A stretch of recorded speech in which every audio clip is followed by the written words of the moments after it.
the course of multiple rewatches, I have come to better appreciate some of the little things that were what I thought at the time just background in the Teen Wolf TV show.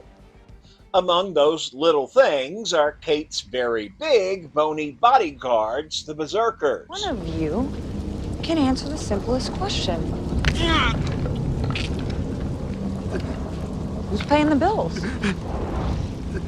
We had been primed for Berserkers on the show by this exchange between Chris and Derek in season 3. You ever heard of the Berserkers? Germanic warriors. They wore the skins of bears to channel their ferocity. They didn't just wear them, they became them. But when they showed up, the Berserkers we got were not those skin-wearing, entranced ancient Germanic people. These guys are actual bone-encrusted creatures made in an Aztec god temple in Mexico. When I got here, I found the Berserkers waiting for me. They helped me survive. It was then that I found out I could not only control the Berserkers, but I could create them. Presumably, these Berserkers who were there to meet Kate were made by the original acolytes of Tezcatlipoca, which means they had been waiting for her for a very long time. The church was built over the ruins of an Aztec temple. It belonged to a people called the Nahual. Shapeshifters. We're jaguars. The original temple had fallen into disuse for long enough to have been covered and then built over by a Mexican colonial-era church. That was then destroyed by an earthquake many, many years before Kate was ever born. This suggests to me that Berserkers don't die. We also know they're not born, they are made.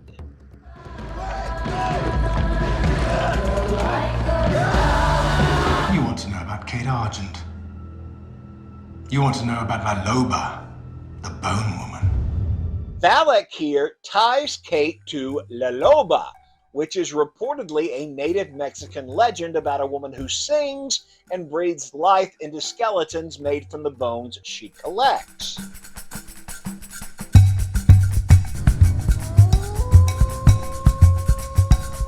Kate can do this. We saw it with Scott. She was chanting there as she's applying bones to him. This whole process somehow saps his free will and turns him into a mindless berserker. We have to assume that the original acolytes of Tezcatlipoca could do the same thing. I have come to see this as kind of brilliant on the part of the Teen Wolf writers. They've combined the Aztec shape-shifting jaguars with this ability to speak or sing life into skeletons and produced a brand new type of creature that we call a berserker because it is covered with bones and animal skins, but that is completely different than any of our existing berserker legends.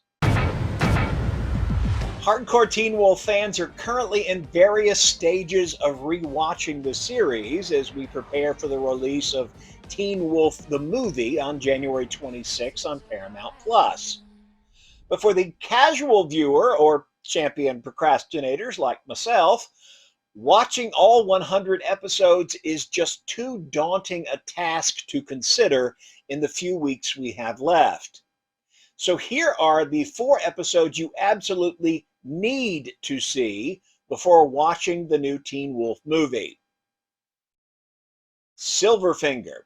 Akumacho, the Yakuza boss. It was my first gun deal. I was only 18, it was supposed to be a simple exchange, except Gerard left out the minor detail of the buyers being Yakuza.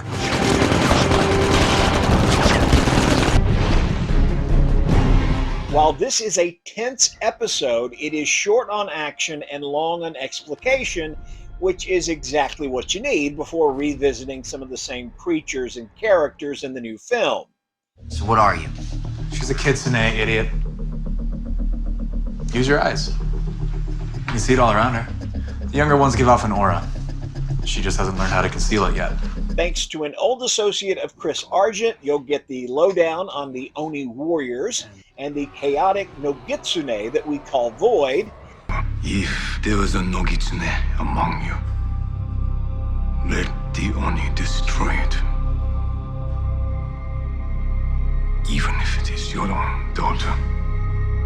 If you're only going to watch one episode, this should be it. So you'll have at least a working knowledge of what they're dealing with in the new film. The Fox and the Wolf is almost a standalone flashback episode from this story arc, and it covers how the Nogitsune got here and how Noshiko Yukimura and Satomi Ito stopped it the first time around.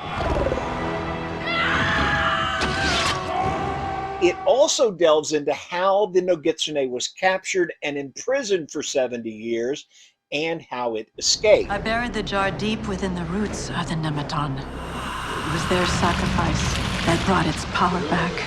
A key element of the movie is Allison Argent's return to Beacon Hills, so watching Insatiable may be one of the most important things you could do, as evidenced by how much of this episode is included in the movie's trailer. It's on my 2 o'clock, and hold on my calls. Are you gonna be in a meeting? Yeah, kind of. She's here. This also includes Nogitsune's takeover of these Oni, which could be very important in the new movie. Now they belong to me. Finally, you should definitely watch The Divine Move. This episode shows how the Nogitsune was finally stopped and captured back in 2011.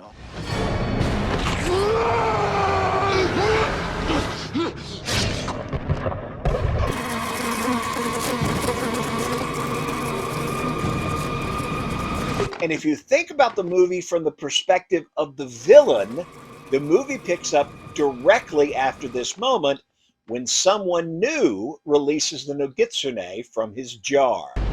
You want retribution against him, his friends, everyone he loves. Set me free. Teen Wolf's Dread Doctors needed to Ocean's 11 Icon House, and for that, they needed a kitsune. The Dreads and their minion Theo are working a complex plan, manipulating Scott's pack into action at certain times and in certain locations. Hello? So on the first night, the night of the storm, they hooked Kira up to one of their devices, called down lightning, and souped up her Foxfire.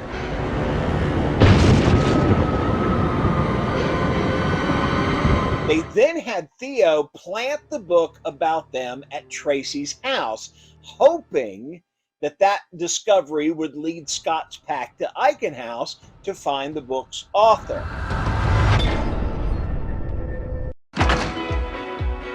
The Dread Doctors by T.R. McCammon. What about the author? If he knew all about these guys, shouldn't we be talking to him? We thought about that, but it's pretty much a dead end. What about this guy? Book worked. Now they're going to see Valak. They're going tonight. Icon House had deployed frequency generators and other technology-based methods that would keep out those who can manipulate electromagnetic fields, like the Dread Doctors. The system effectively blocked them from entering the building. But once Kira was inside, the security system began to interact with her Foxfire. This caused a massive electrical discharge, and that shorted out the whole security system. The Dread Doctors basically used Kira to break the security so they could get into Icon House to steal Valak's third eye.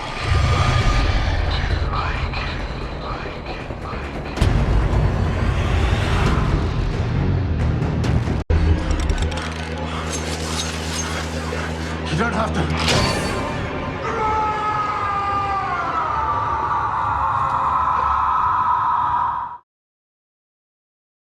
So, what about that third eye? Questions about Dr. Valek tend to go in a couple of directions. Why would the Dread Doctors even want the third eye? Or what kind of Teen Wolf creature has a third eye like that? Let's look at what we know for sure. Valek encountered the Dread Doctors many years ago and then went to great lengths to figure out what they were doing and to try to stop them. He wrote that book that altered the reader's perception so that they could remember the Dreads. He also started doing Dread Doctor-like experiments on supernatural creatures, presumably to try and stop the return of the beast.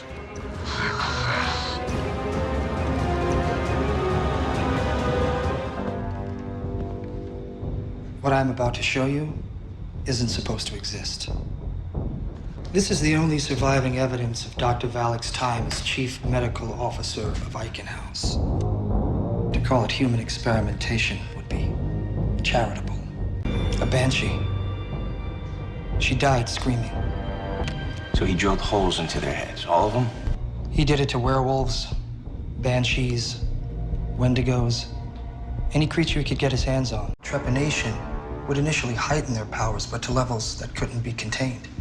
Valek was breaking creatures to see what made them tick, and at some point, before he got caught and incarcerated, he experimented on himself. Just because you drilled a hole in your own head, it doesn't mean you've somehow gifted yourself with extrasensory perception. Come a little closer. Take a look for yourself. Oh, but Deaton was so very wrong about that, wasn't he? That's it. Come and have a look. Come on. Just one look into eyeball number 3, Deaton was in a fully immersive virtual vision of Tezcatlipoca's temple.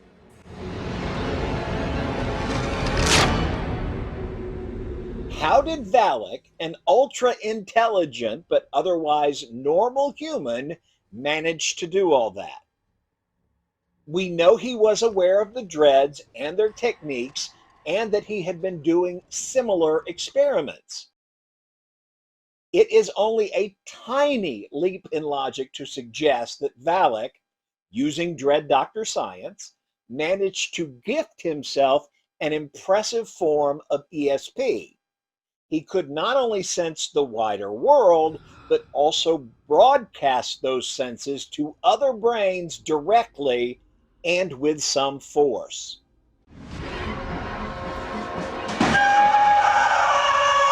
I still wonder what Peter saw. I like to imagine Valek put him into one of those mini romance novels he has stacked up in the cell. Anyway, in addition to the ESP, precognition, and remote viewing, Valek also managed to do the same type of glamour that Jennifer Blake had to kill a bunch of virgins to do. Do you know what it takes to be able to look like this? To be able to look normal? It takes power. And in Valek's case, he could still pull off this trick even after the third eye was gone. Sorry, Lydia, but your treatment's not done. As to why the Dreads went to great lengths to take that third eye, they were nearing their final success. Valek's extra eye gave him the ability to mentally travel and gather information from anywhere. They definitely didn't want someone who understood what they're up to also know everything else, like their location. You don't have to.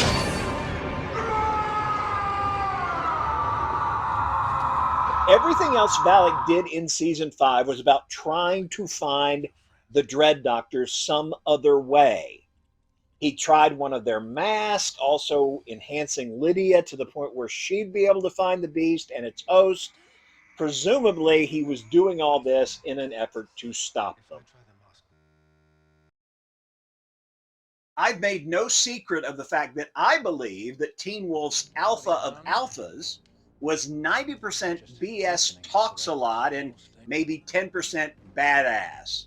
But one thing even I was impressed by is this full-face werewolf presentation. You needed to sacrifice 9 innocent people just to face me. Or is it 12 now? Now, I hope over the course of the past several years, I have established that the more extreme forms we see on Teen Wolf are all about mental illness and emotional instability. Crazy equals big scary on this show. I've also done quite a bit about Deucalion's specific flavor of crazy, which was laid out by our resident clinical psychologist, Marin Morrill, back in season 3. You want the psychologist's perspective? He's an obsessive who both desires you and is threatened by you. If the obsessive can't have the object of his desire, he'll choose to destroy instead. So we would all be forgiven in thinking that Deucalion's blue meanie face is all about his crazy. But I have come to believe that is not the case. I think Deucalion's face is just part of his overall demon wolf persona that he throws up as a wall to emotionally and physically protect himself. One of the canonical facts of Teen Wolf is that experienced werewolves at all levels can manipulate their physical form. It's one of the first things they learn how to do. I got it! It might also go a long way in explaining their apparent agelessness and how some on the show managed to hide their smell so successfully. In the case of Deucalion's face, I honestly think he sat in front of a mirror and carefully developed this particular face in an attempt to be a more scary boy. I mock him a lot for this empty hype rhetoric. I am the apex of apex predators. I am death, destroyer of worlds. But all that bravado and bluster, just like his bumpy face, is all a part of this false persona he is projecting to the world. Deucalion is scared, and he has been scared since he got his eyes poked out by Grandpa Stabby all those years ago.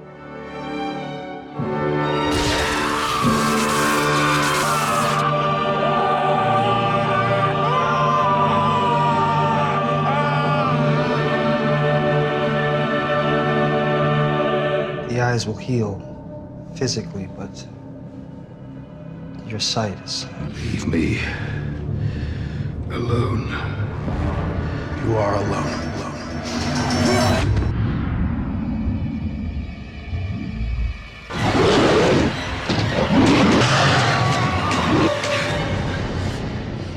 So now he has killed all the people that were close to him who might betray him like Marco did.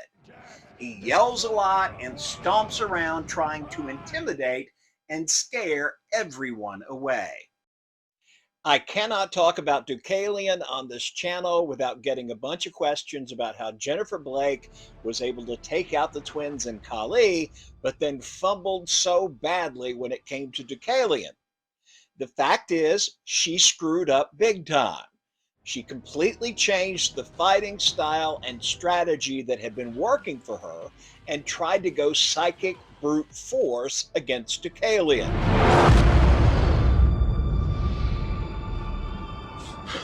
Let's take a look at Jennifer's successful fights.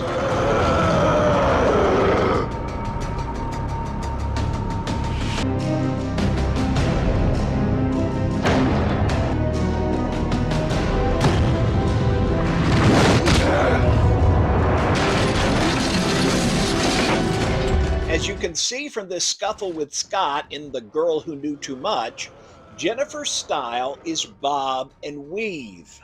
Avoid all contact with your opponent until you see an opening, and then strike with all your sacrificed dual super strength. It is a strategy that works. She does the same thing in her initial combat with Kali and Lunar Ellipse, and when she faces off with one of the twins.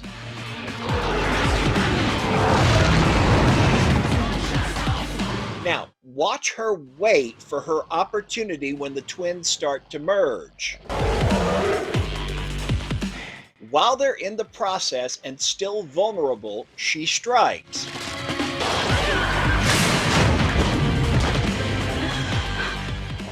Later, once they manage to merge, it's the same pattern.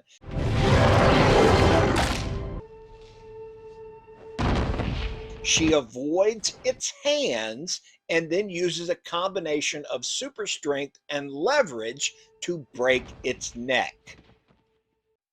The only time Jennifer relies on anything psychic is in her final confrontation with Kali. It takes power. Power like this. She admits it takes a tremendous amount of her power just to lift and propel shards of glass.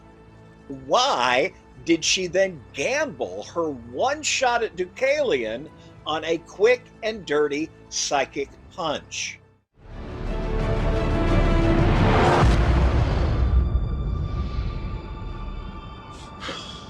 That, by the way, is the best look of contemptuous condescension in the history of American cinema. But seriously, Jennifer did what she has never done before. She had success with making her opponents come to her and then dodging them, taking her time, and looking for an opening. Here, she just walks right up to him and immediately gets got.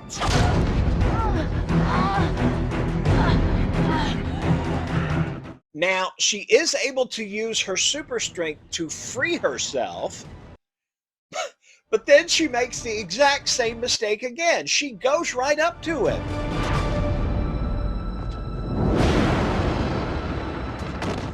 So, why was Jennifer Blake able to take out two alphas, strategy and super strength? Why could she not use the exact same combo against Deucalion?